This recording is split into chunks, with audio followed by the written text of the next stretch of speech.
Okay, Oja, greetings all. So we'll continue with our examination of this portion of the exchange between the Egyptian sage Ab Amon and his Greek student Porphyry.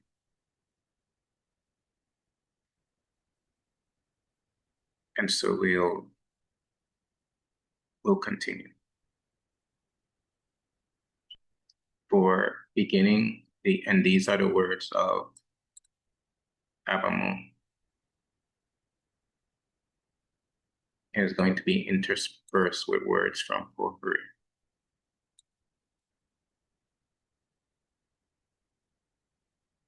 And there's an important point that we'll discuss today in what Ab Amon's replies or response to Porphyry. So Ab Amon, for beginning, not from our passions, but on the contrary, from things allied to the gods and goddesses, who make use of words adapted to them. So he's saying here that the words that are used are concomitant with the energies and the powers of the gods and goddesses. And they're not derived from passions or like human emotions such as anger, or jealousy, or even love. Love is there, but it's a higher transcendental, a higher universal cosmic love that's not conscripted to a physical, one physical appearing entity, but it's universal. And therefore the middle nectar and the prescriptions that are contained in the middle nectar for chanting, these words, these formulas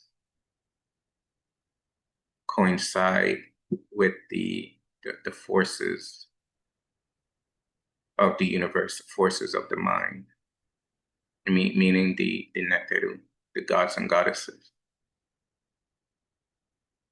Then Porphyry and the Ab Amon writes here what Porphyry says. So Porphyry says in response to what Ab Amon just said, nor do we frame conceptions of a divine nature contrary to its real mode of subsistence. Then Ab Amon adds, but conformably to the nature which it possesses, and to the truth concerning it, which is obtained who first established the laws of sacred religion, we preserve in our conceptions of divinity.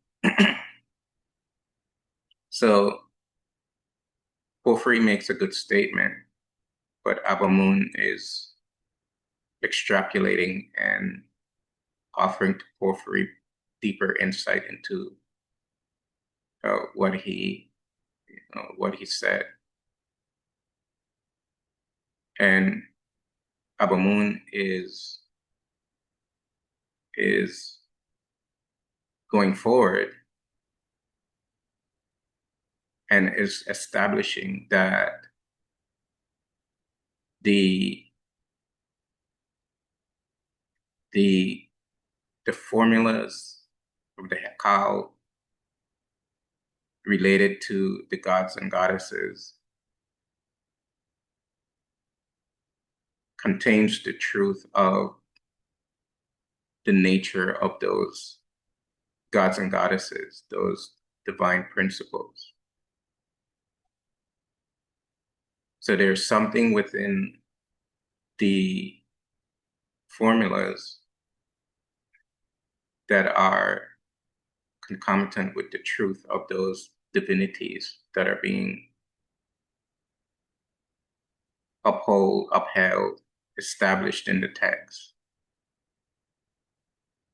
And that has a reflection to the person who is reading, studying, chanting. And what I mean by that is that it reflects one's own divinity back to oneself. And that's why he says, which those obtained who first establish the laws of sacred religion, we preserve in our conceptions of divinity. What he's stating here is that the laws of sacred religion, meaning the name of the ancient Egyptian religion is Shetal Neter. And the laws of that religion is infused into the concept of divinity. So firstly, divinity are conceptions. The gods and goddesses are conceptions. But their conceptions derive from the nature of the divinity.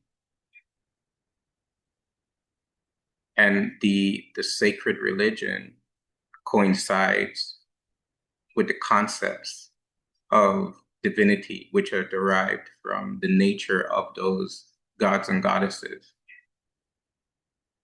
which, as we've spoken about before, does not come from passions or human failings, ideas, or human concepts, but from concepts that are derived from the divinities themselves. What is important here is what he states as sacred religion. And what he means by that is there are 3 steps to religion. What is a religion that is sacred, meaning mystical religion? Firstly, you have the myth. For example, the myth of Asar, Set, Herut, the myth of Ra and Set, myth of Heteru and Jehuti. These are various myths.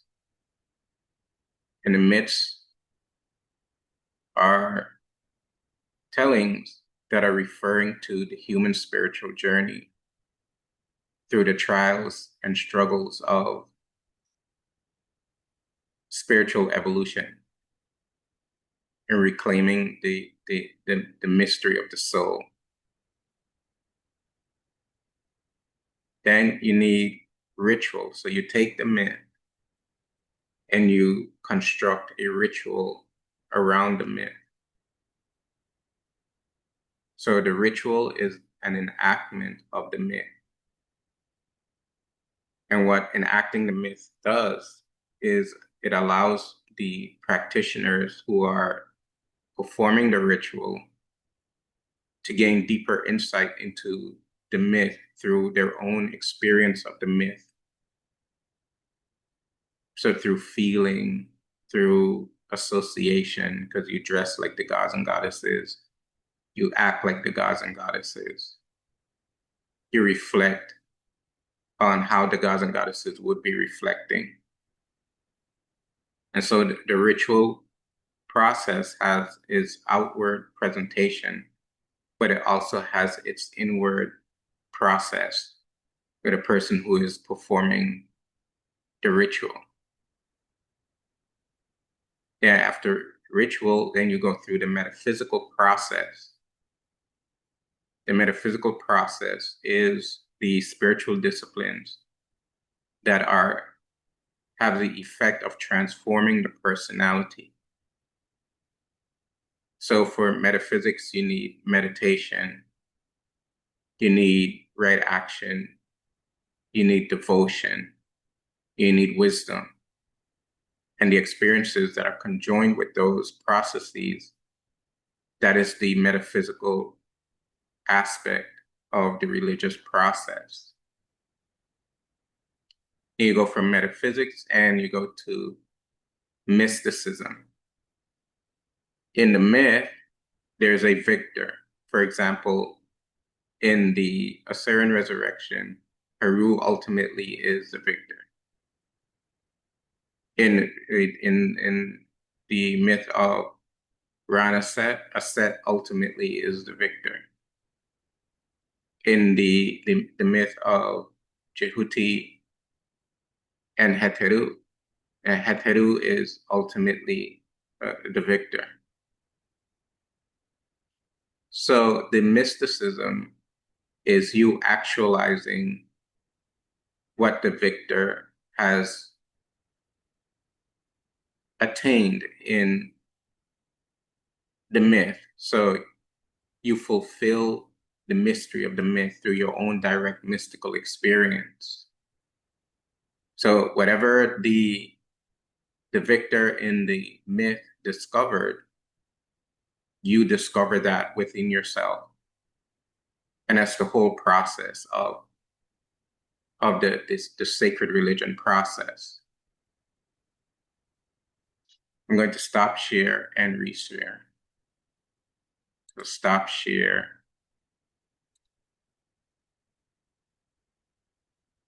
And this depiction is a good depiction of that concept of sacred religion that Ab Amon is talking about. And this photograph is taken from the a chamber, a subterranean chamber in the Temple of Heteru at Dendera. On the very left, you have a goddess, and this is goddess Heteru. So this is I'm showing an example of the principle of sacred religion. So this is Heteru. Here's her signature. It's her name. So that's goddess Heteru. She is sitting customarily on the throne. She's holding her implements, a wasp scepter and an ankh. And in front of her, presenting her with a sistra, is Ahi. And Ahi is the child aspect of Heru. And here's his name. And this symbol, Abba, it's pronounced Abba, is indicating that Abba Heteru. So Meduje and Ahi Abba Heteru. And what it means is that he is encountering Heteru. So in other words, he's in a mystic participation with Heteru through this offering that he's giving. And behind him is Ma'at, seated in her posture, indicative of her blind aspect. Well, back to Ahi for a minute. In his left hand, he's holding an ankh symbol. So the mystic participation, synchronicity with the divinity of which he's offering the sistra. Goddess Ma'at is sitting on a special shrine.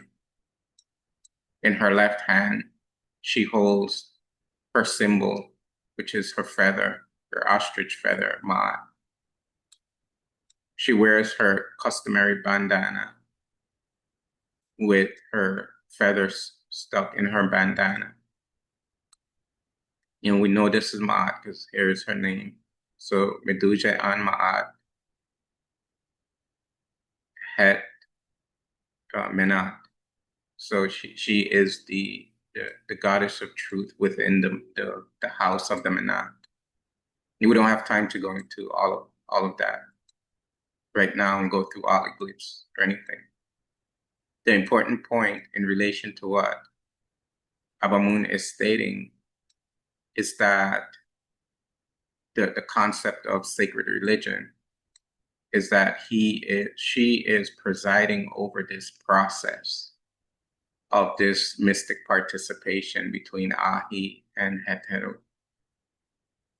And she is the goddess of truth and righteousness and reciprocity, regularity,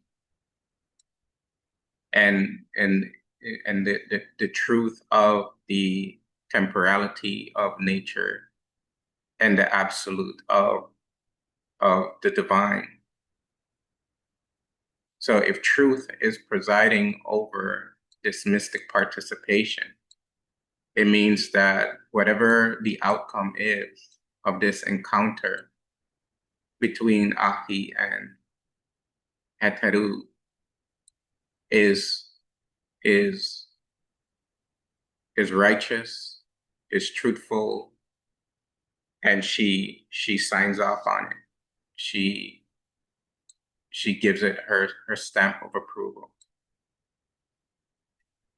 And all of the rituals of all the temples that are written in all the literature is presided over by truth, by Ma'at.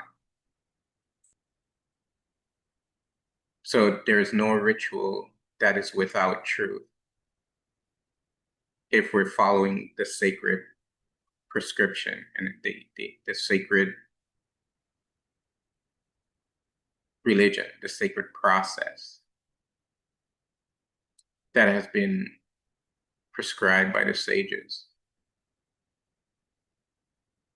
So all of the rituals that you see in all of the temples, in the tombs and on the sarcophagi, anywhere, on the coffins, in the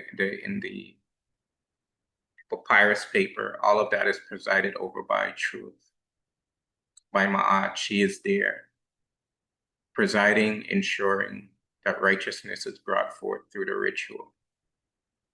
And that's what practitioner experiences in metaphysics and ultimately in the mystic union with the divine, the supreme absolute divine. And so that's what it means. That's what Abamun is referring to by this concept of sacred religion.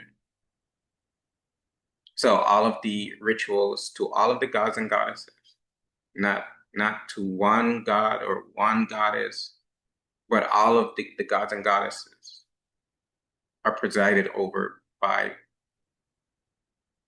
this truth, which is Ma'at. And Abamun is stating that that process of truth presiding is the inherent law within sacred religion, or the sacred mystical process. Now, all of these, and that is preserved in the concept of all divinities. So truth, righteousness is preserved within the concepts of all divinities. And so when you, as a spiritual practitioner, are performing the disciplines of the practice, you should rest assured that there's truth within. There's a metaphysical truth in what you're doing, meaning the energy of truth is there. The vibration of truth is there. The principle of truth, the concept of truth, and the very nature of truth itself. And that should cause the spiritual practitioner to relax within the practice and know that there is something within the practice that is leading one to one's own true divine nature, discovery of one's own true divine nature.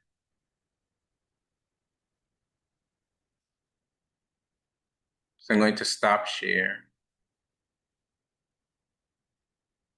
So that's and move on to a reminder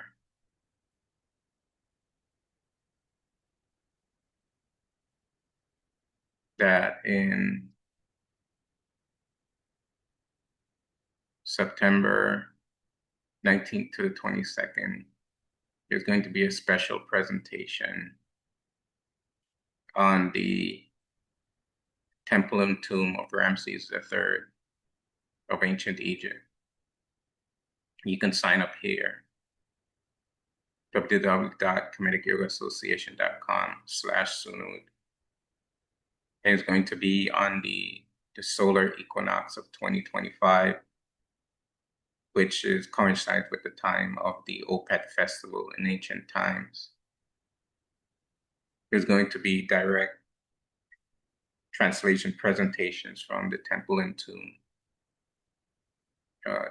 presentations on the Opet festival, what it all means, and what this all means for you as a human being, how it relates to you in your pursuit of spiritual enlightenment in your lifetime.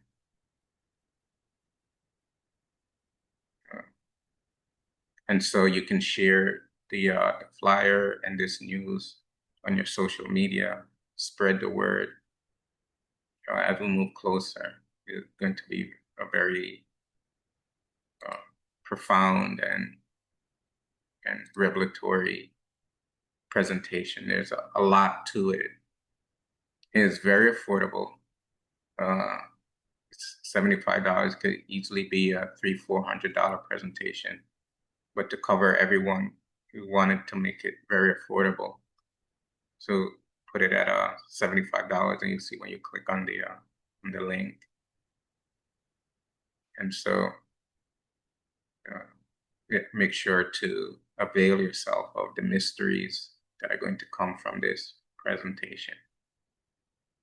So dua everyone, and dua for joining us once again.